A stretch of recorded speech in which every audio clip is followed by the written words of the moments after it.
আমরা একটা গেম খেলবো যার নাম হচ্ছে লাভ কম্প্যাটিবিলিটি টেস্ট। দেখবো তোমরা দুজন দুজনকে কি মানে কতটা ভালো চেনো। And all. মুখের এক্সপ্রেশনটা দেখেছো অঙ্কুশের, বুঝতেই পারছো। So ready? কোয়েশ্চেনগুলো করবো? কোয়েশ্চেন করুন, আমরা রেডি। ওকে, first question, অঙ্কুশের favourite food?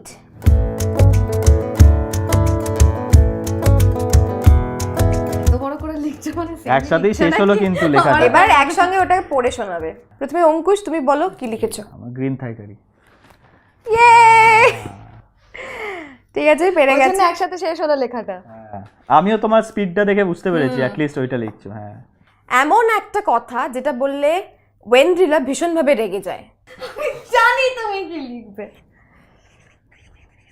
Oindrila, তুমি ফার্স্টে দেখাও কি লিখেছো, পড়ে শোনাও আমাদের। তুমি খুব মোটা হয়ে যাচ্ছ। তুমি মোটা।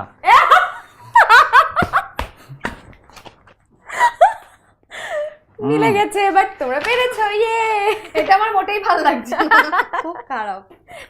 বাট তুমিও জানতে এটাই বলে সারাক্ষণ। ওকে, টেলিভিশন চলাকালীন যেহেতু ওয়ার্কআউট খুব একটা হয় না, ওই জন্য খালি বলে বলে ভয় দেখাতাম। ওকে, নেক্সট, অঙ্কুশের সবচেয়ে প্রিয় মানুষ? তুমি ফার্স্ট। অলওয়েজ মা বাবা। হ্যাঁ ঠিকই, বাবাটা শুধু বাদ গেছে। হ্যাঁ হ্যাঁ, না, মাটা আমি লিখলাম তার কারণ মানে ছেলেরা মায়ের অনেক ডেফিনেটলি তা বলে বাবা একদমই ভালোবাসে না তা নয়, বাট আমার মনে হয় সামহাউ মা বেশি। ওয়েন্ড্রিলার ফেভারিট অ্যাক্টর? ওটা বলতে পারবে। হ্যাঁ, ও তো সারাক্ষণ মাথা খেয়ে দিচ্ছে।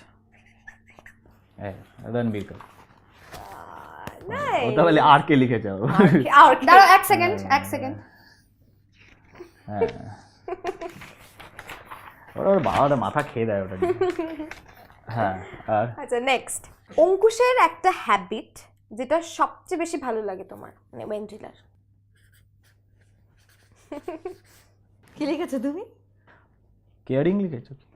আইএনজি দেখো না, আমি কেয়ারিং লিখতে যাচ্ছিলাম। হ্যাঁ, মানে ডেফিনেটলি, মানে এটা বলতে পারো কাইন্ড অফ একদমই, মানে প্যাম্পার। আমি প্যাম্পার লিখলাম। হ্যাঁ, আমি অ্যাকচুয়ালি প্যাম্পার মানে অন্য লেভেলে আমি অ্যাকচুয়ালি প্যাম্পারিং এন্ড কেয়ারিং, আমি একটু কিছু না, বলো। আমি অ্যাকচুয়ালি প্যাম্পারিং আর কেয়ারিং দুটোই লিখতে যাচ্ছিলাম, মানে একটাই লিখি, প্যাম্পার লিখলাম। আচ্ছা, কি ভাবে একটু প্যাম্পার করে? মানে যেমন তার বাবা মা একটা বাচ্চাকে প্যাম্পার করে ওরকমই করে। না, অ্যাকচুয়ালি ওকে মানে এটা খুব ন্যাকা ন্যাকা মনে হলো, আমি না, সত্যি বলছি। আমরা কোনোদিনই না, আমরা কোনোদিন একা একা ভাবে থাকিও না। অনেস্টলি আমরা আজ অবধি ওকে কোনোদিন না ভ্যালেন্টাইন্স ডেতে সে অর্থে কোনো গিফট, না রোজ ডেতে কোনো রোজ, না মানে কোনো কিছু না, টেডি ডেতে কোনো টেডি, আরো অনেক ডে আছে। হ্যাঁ অনেক ডে আছে, না হ্যাঁ, না চিলড্রেন্স ডেতে কোনো চিলড্রেন।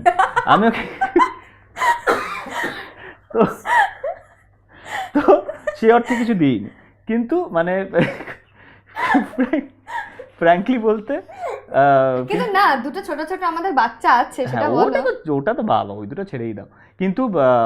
কিন্তু মানে নর্মালি না, ওর সারা বছরে ওর কোনো না কোনো আবদার, মানে যে কোনো, ইনফ্যাক্ট সব আবদারই বলতে পারিস পূরণ ঠিক হয়ে যায়। পার্টিকুলার ডেতে করাটা আমার একটু শো অফ আর ন্যাকামো লাগে, ওই পার্টিকুলার ডেতে করা। তো আর অনেস্টলি বলতে আমি ওই এফার্টটা দিও না যে ও মানে রোজ ডে আসছে, ওকে তো রোজ দিতে হবে, আগের দিন কিনি, ভ্যালেন্টাইন্স ডে আসছে, কিছু থেকে চাপই নিই না আমি। সারা বছরে ওর কোনো মানে যে কোনো আবদার ওর ঠিক পূরণ হয়ে যায়। আচ্ছা, নেক্সটে চলে যাই, আবার একটু গেমে ফিরে আসি। আমরা অনেক আড্ডা দিলাম, আবার লিখতে হবে। আবার লিখতে হবে। নেক্সট কোয়েশ্চেন হলো, ওয়েন্ড্রিলার কাছে তোমার দেওয়া সবচেয়ে অদ্ভুত গিফট কি আছে?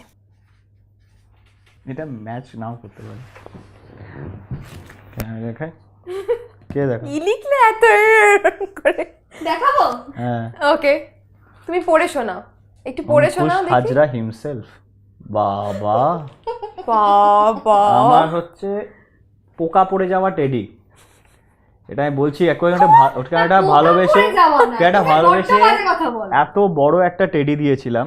ওই টেডিটাকে এতটা অযত্নে রেখেছিল, ওটার পুরো পোকা উকুন পড়ে টেডিটার মধ্যে যাচ্ছে তাই কাণ্ড হয়ে গেছে। আমার মাথা থেকে এসছে উকুনগুলো, তোমার মায়ের মাথা থেকে এসছে পুরো পোকাগুলো, এবং লিটারেলি পোকাতে ভর্তি হয়ে গেছে ওই টেডিটার আর কিছু নেই।